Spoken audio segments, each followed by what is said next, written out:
students. So in the last class we had discussed the Poynting theorem and the statement. I would like to have the quick revision of what we had discussed and then we will continue the derivation. Okay, that was incomplete yesterday. Okay, so what is the statement of Poynting theorem? The net power flowing out of a given volume. Let us suppose this green area, what we have selected is the volume. Okay, so the net power flowing out, the power out will be what? It will be equal to the time rate of decrease in the energy stored. Okay, so whatever energy is stored in this electric field, okay, so time rate of decrease because it is dissipated with time. Okay, so time rate of decrease of this energy stored in electrical, okay, and time rate of decrease in magnetic energy stored magnetic energy also. Okay, and then minus the ohmic power dissipated. So whatever ohmic loss is dissipated, that we will have to subtract, and then whatever is the net power output, that we will get out of this volume. Okay, so this was the statement. Okay, then we had derived this Maxwell derived this Poynting vector. Okay, so how we had started? We had considered this Maxwell equation del cross E equal to minus del V upon del T equal to minus mu del H upon del T, equation 1. Then del cross H equals to J plus JD upon del T, displacement current density. Okay, you must be remembering this Maxwell equation. All these Maxwell equations have been discussed in unit 4. Okay, so J equals to sigma E, and in place of this D we can substitute epsilon E. So this del cross H will be sigma E plus epsilon del E upon del T. This is your equation 2. Now we will take the dot product on both sides. Okay, so of equation 2. So E dot del cross H equals to E dot sigma E plus E dot epsilon del E upon del T. That is your equation 3. Okay, now we have used the vector identity. Okay, so we need to replace this. So we need the vector identity. So if any vector A and B are there, then for del dot A cross B we can write B dot del cross A minus A dot del cross B. This is the vector triple product. Okay, or scalar triple product you might have studied earlier. So here we have, in place of this A vector we have this E vector, and in place of B vector we have this H vector. So we will replace it accordingly, and then after replacement we have this H dot del cross E minus del dot E cross H equals to E into sigma E plus E epsilon del E upon del T. From there, the first term of equation 4, after substituting this del cross E equal to minus mu del H upon del T, it became this. Okay, and now we will continue from here. Okay, what we had left. So now we will continue from here. So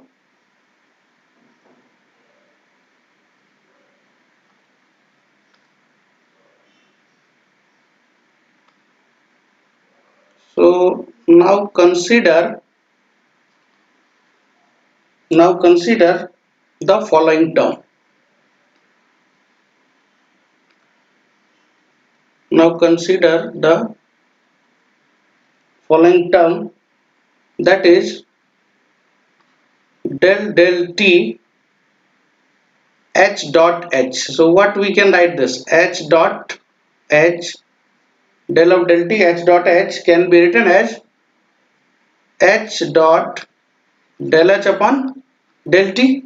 Okay, plus this H dot del H upon del T. Okay, we will have to do it twice. For this H, once we are taking it out and we are taking the differentiation, then in the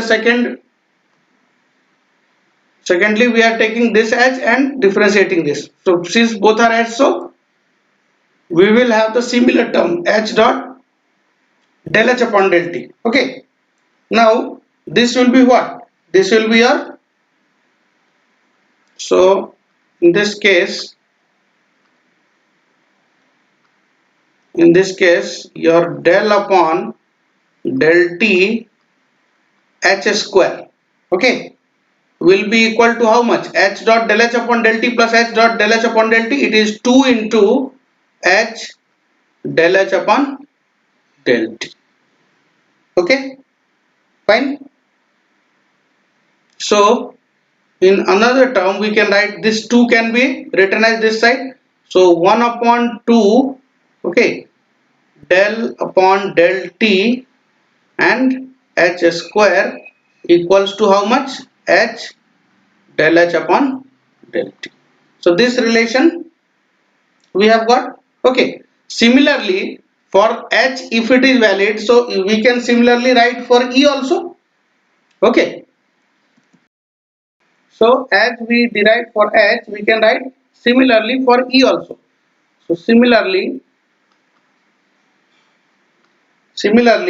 we can write for e also. So that is 1 by, so that is 1 by 2 del t and here e square equals to what? E dot del e upon del t. Okay, so using the above results in equation 4, okay, using these results in equation 4, okay, so if we will use these results in equation 4, then equation 4 will become minus mu upon 2, okay, del t and it is h square minus del dot e cross h, okay, equals to sigma e square plus epsilon by 2 del t and e square. Okay, so we have substituted these results in equation 4 and the equation 4 has become now this.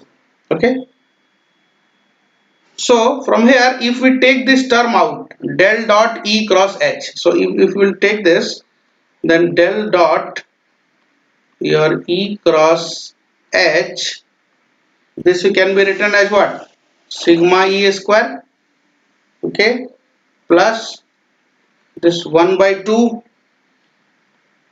del t, okay, and then inside bracket it is mu h square plus epsilon e square. Okay, so this we can write. Now in the beginning we had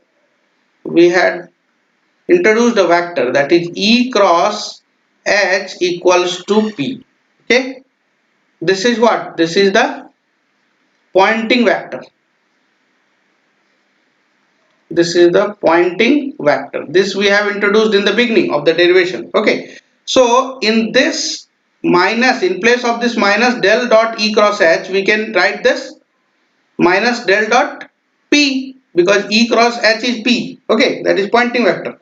So we can write minus del dot p equals to sigma e square plus half del t, and this is your mu h square plus epsilon e square. Okay, and this is going to be your equation 5, and this is a very important relation also, expression, and this is your equation 5. Okay, so this equation represents the pointing theorem in point form, that is differential form. So this equation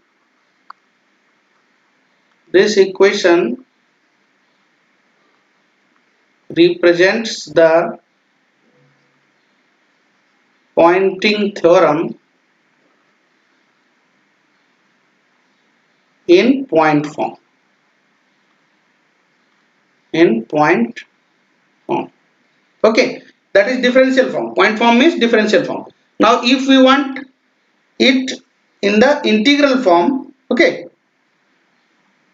so we'll have to integrate this power over the volume V. Okay, we'll have to simply integrate this expression over the volume V.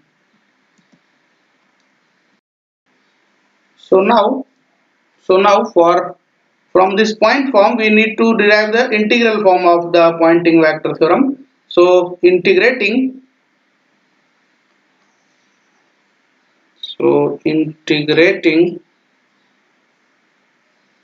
this power what we obtained in equation 5 differential form. Okay, so integrating this power over the volume V,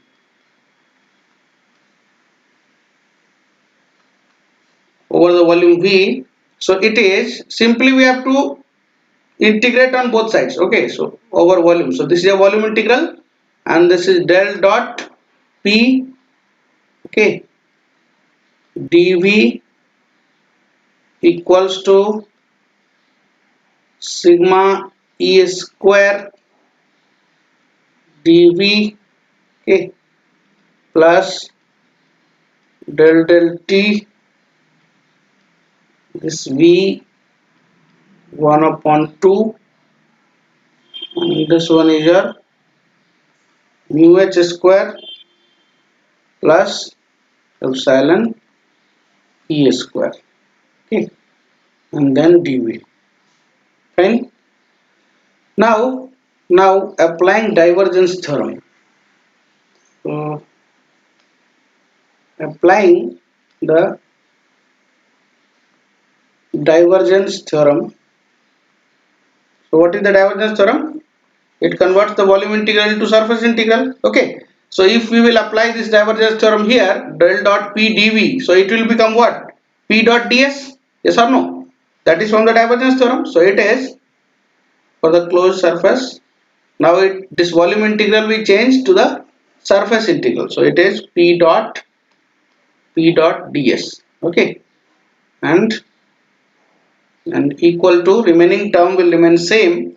So it is sigma E square dV plus del T volume integral 1 upon 2 this mu H square and plus epsilon E square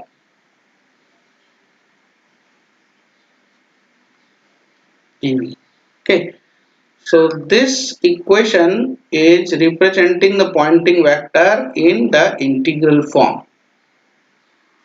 Okay, so this equation represents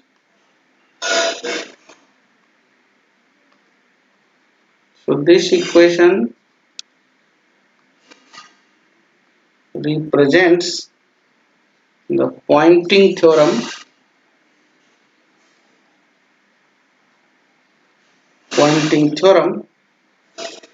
in integral form. So as I discussed yesterday also that this topic is very much important from the point of view of examination also and application also.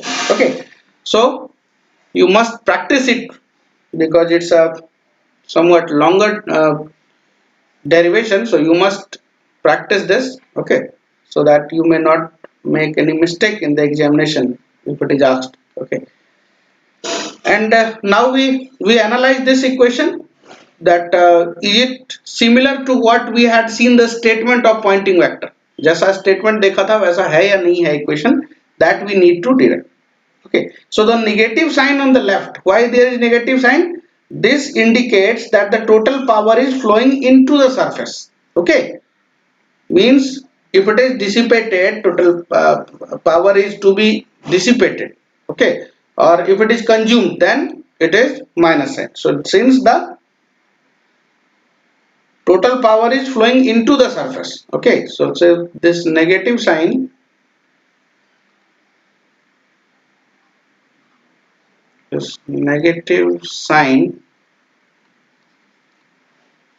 indicates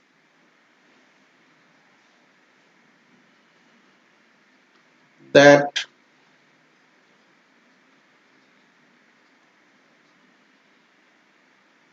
the total power is flowing into the surface.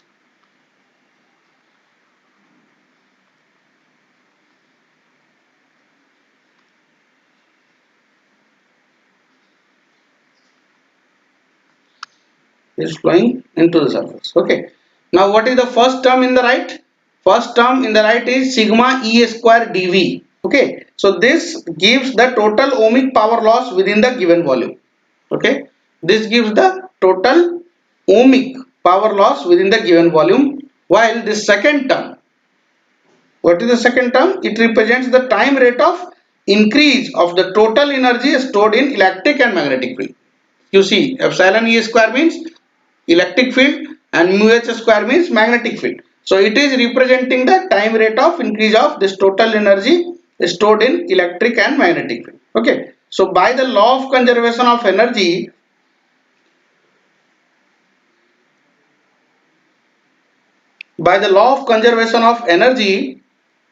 the sum of the two terms on the right must be equal to the total power. Okay. So sum of two terms on the right must be equal to the total power. Okay. This we had discussed earlier, that from the law of conservation of energy, the sum of two terms on the right must be equal to the total power. Okay. So what I have stated, I will write it, that there are some conclusions which has been derived from the Poynting vector theorem, that the first term on the right gives the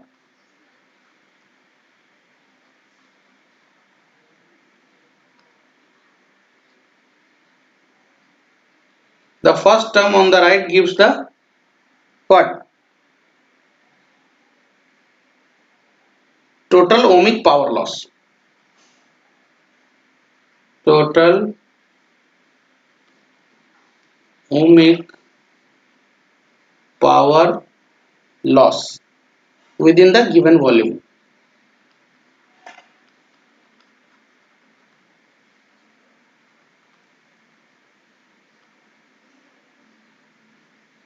Within the given volume. Okay. Now the second term,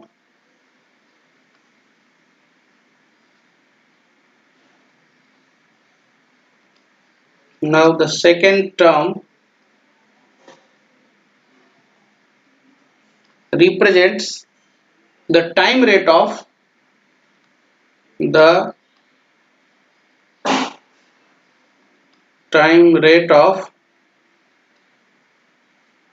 increase of total energy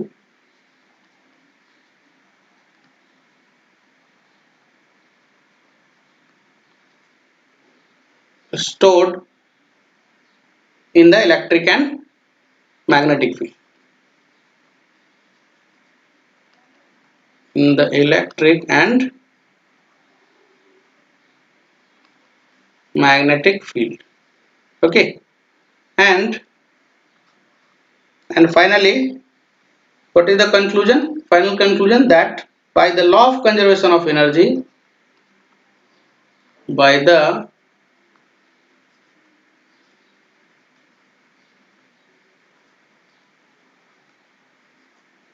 law of conservation of energy, the sum of the two terms,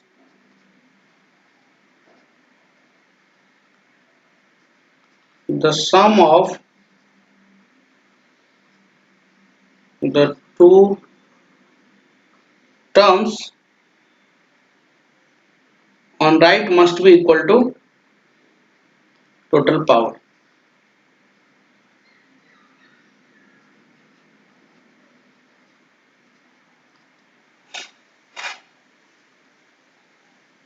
Okay. So these are the conclusions which we have derived from the Poynting vector theorem. Okay. The next topic we will discuss will be wave propagation in lossy dielectric medium. Okay. In that we will derive the several special cases also. That is for the lossless dielectric free space good conductor, and we will get the relation of alpha and beta, that is very important from the viewpoint of numericals. Then we will discuss the skin depth and the further topics, that is the attenuation and all, okay, and reflection.